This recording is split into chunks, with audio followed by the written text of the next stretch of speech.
With their win, they will play in tomorrow night's regional final against St. Cloud State at 8 p.m. On the stage, head coach Dave Hackstall, student athletes Tucker Pullman, Drake Kajula, and Troy Stetcher. Coach Hackstall, would you like to start with an opening statement?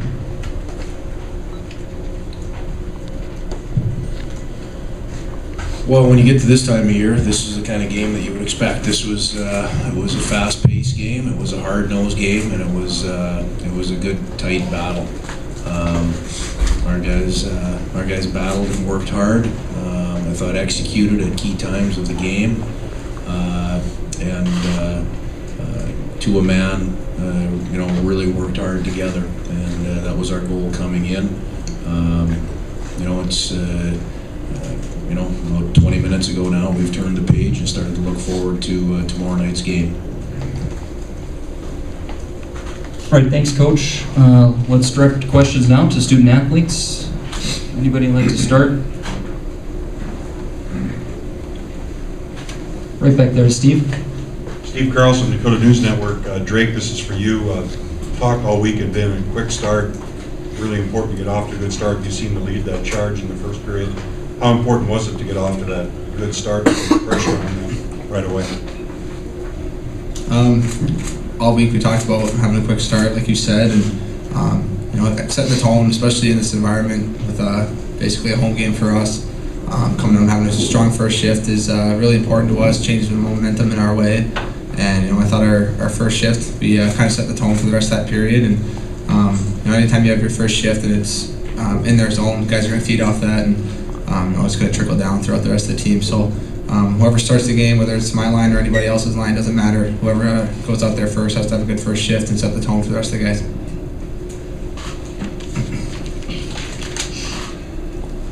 All right, we'll go to Tom up here, and then we'll swing it back over around for the second question. Tom Miller, Grand Forks Herald. How about Troy, maybe? After you guys scored that shorthanded goal, what did you think of the reaction in the building? It's pretty special, obviously, playing in this environment. You obviously don't get the opportunity too much to play in your home state in the regional, so we really embrace that and try to use it to our advantages tonight. And as always, just the Ralph are here; they always have our backs, and we just try to play a solid game and have them on our side. How's it going to be feel to be playing against an arch rival for your second straight Frozen Four spot? Yeah. Sorry, I probably could have been more direct on that one.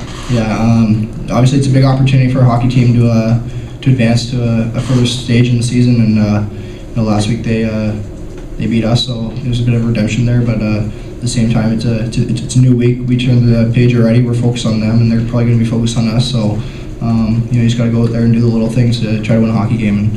And you can't take any shifts off, like Drake said. You got to start right from the puck drop and carry that through.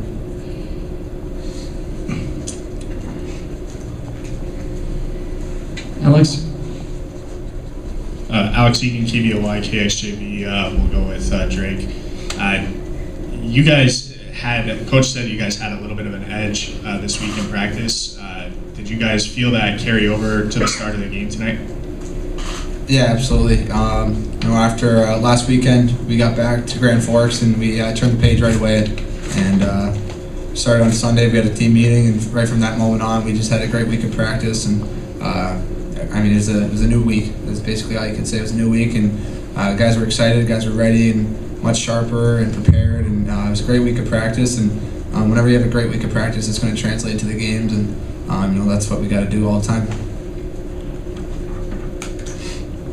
Time for one more question or two more questions. Here we go. Tucker, getting an opportunity to play St. Cloud State again, the team that ended your guys' run in the conference tournament, does that make it a little bit sweeter that knowing that you're going to get that opportunity is probably going to be an easy one to get up for, I'd imagine? Yeah, definitely after the way our last game went with them, it's definitely motivation, but more so, we're playing for a berth in the Frozen Four, so I think that's what we're going to get up for there. One last question. Everybody good? Okay, at this time we'll excuse the student athletes.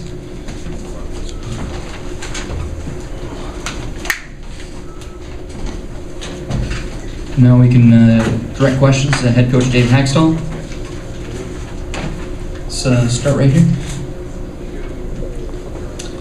Coach, after a tough weekend in Minneapolis, you guys were looking for a bounce back, and tonight it looked like you guys got back to playing North Dakota hockey. You know what? We weren't looking for a bounce back.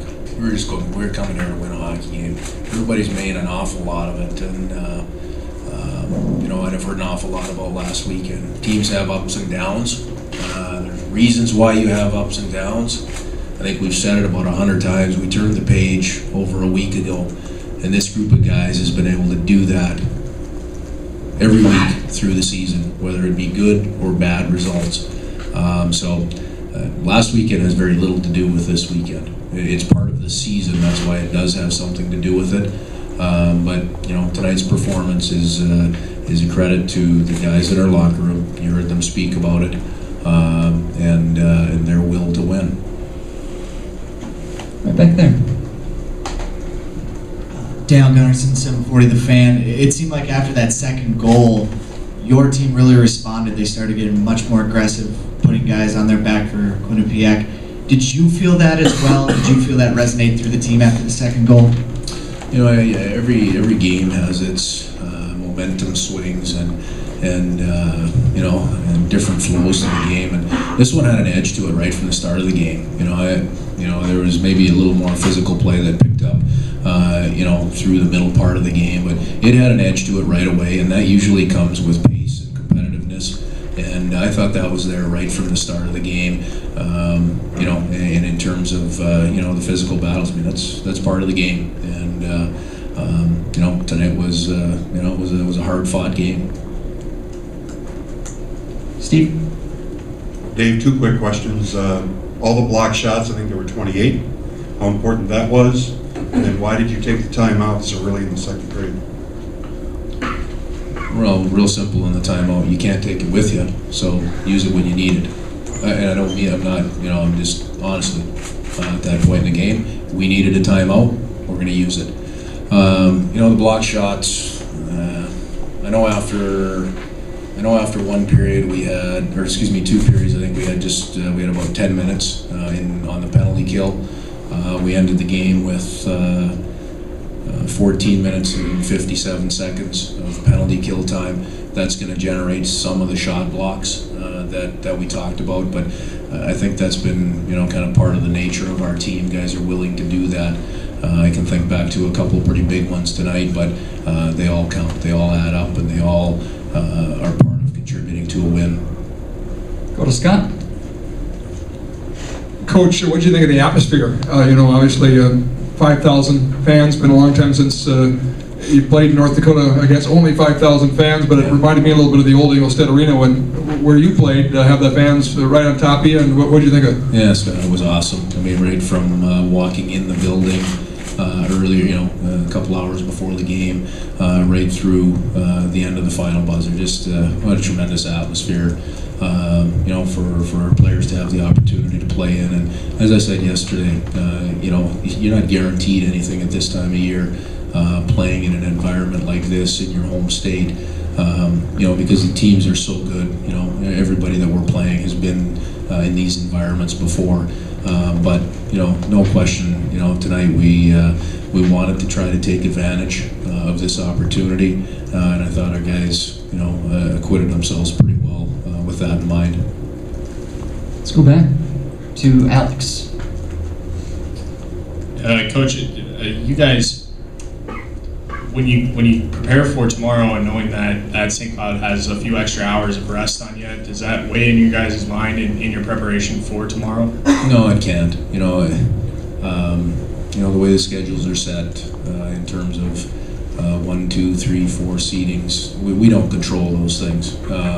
So I don't think it's entered anybody's mind. It's not something we've discussed. The nice thing is we've, you know, from start of game tonight, which was about 7:35, probably something like that. You know, it's an 8 p.m. game tomorrow, so that's a regular turnaround time.